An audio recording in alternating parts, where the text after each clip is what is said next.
Art and history. There are two words that are often not used together.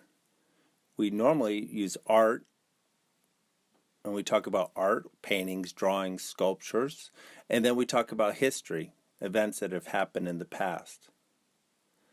But in this class, we're going to be talking about art history and investigate some projects in history of art. We're going to go back in time to the beginning of art history and the earliest artifacts and make our way to the present day.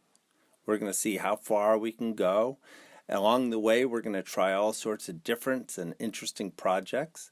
And when we do this, I want you to just relax, enjoy yourself, and have fun. There's no right or wrong. So art and history. We tend to think of history as a historic event, something that has happened in the past, like Ben Franklin at his printing press, Freddie Mercury singing at Live Aid. Most of us think of art quite correctly as part of the present, as something people can see and touch. People cannot touch or see history or the past events, but a visual and tangible artwork is a kind of persisting event. One or more artists made it at a certain time in a specific place, even if no one knows who, when, where, or why. Although created in the past, an artwork continues to exist in the present, long surviving its times. The first painters and sculptors died 30,000 years ago, but their work remains, some of them exhibited in glass cases in museums built only a few years ago.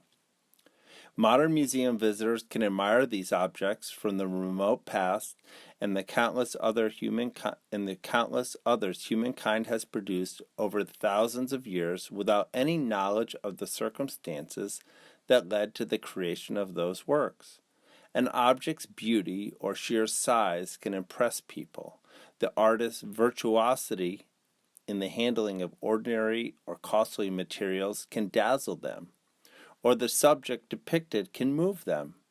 Viewers can react to what they see, interpret the work in the light of their own experiences, and judge it a success or failure. You know what you like when you go to museums. Certain things you really like looking at, other things you don't really care for.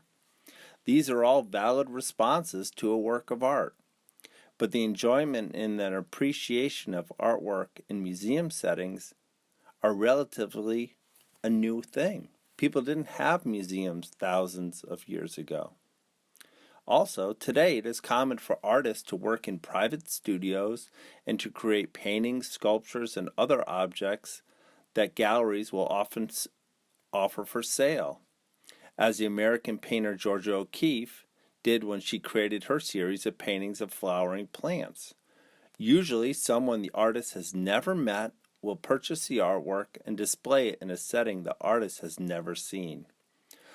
But although this is not a new thing that's happened, in the history of art, an ancient potter decorated a vase and sold that vase at a village market. It probably didn't know where that vase was going to wind up. It is not at all typical. Most of the time in art history, things were created with a specific purpose. Most artists created the paintings, sculptures, and other objects exhibited in museums today for specific patrons, people, and settings, maybe like churches, and to fulfill a specific purpose. So art history. That was a little introduction to art history, and in certain ways it could seem kind of complicated and very serious. But if you think about it, people have just been making things over the course of human history for a need. They like things, and basically since the beginning of time, people have just been making really cool things that they like.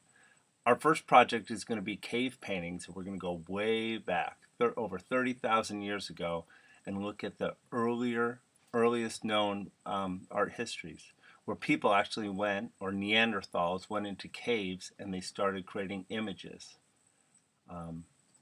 Even a handprint. There's something about a handprint when we trace our hand in our sketchbook. And when we come back to it and it's our hand, it's kind of like recording a moment in history as our bodies are growing, or it's just our hand. It's unique to us, just like these early artworks were unique to these people. And the historians don't even know why they made them. They speculate and they have good reasons why they made them, but it's kind of a little bit of guesswork. But basically, people made cool, interesting things that were important to them.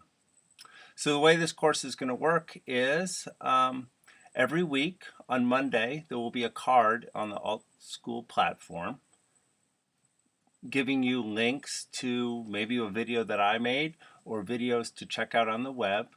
The idea is going to be to keep the videos as short as possible, but also giving you the information that you're going to need, because the second part is you're going to create a project, kind of using the information that you learn, but also using your own creativity to see where the project goes. And there's, like I said before, there's no right and wrong. Just try it out, have fun with it.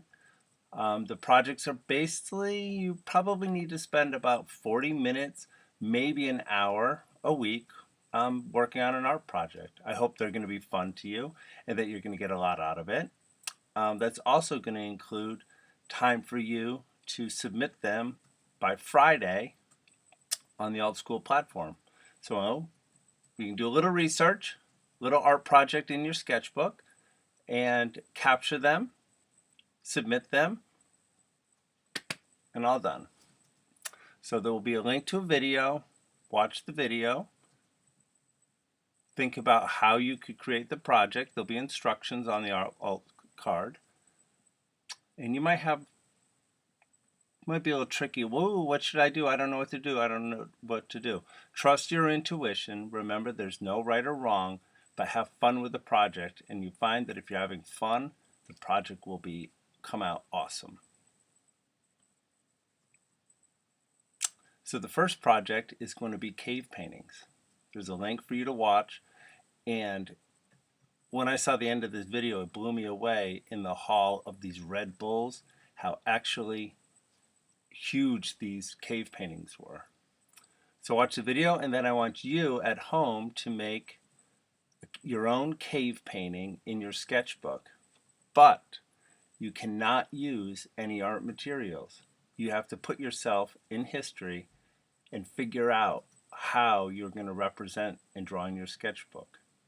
Are you going to go outside and get dirt? Are you going to go into the refrigerator and get mustard and ketchup?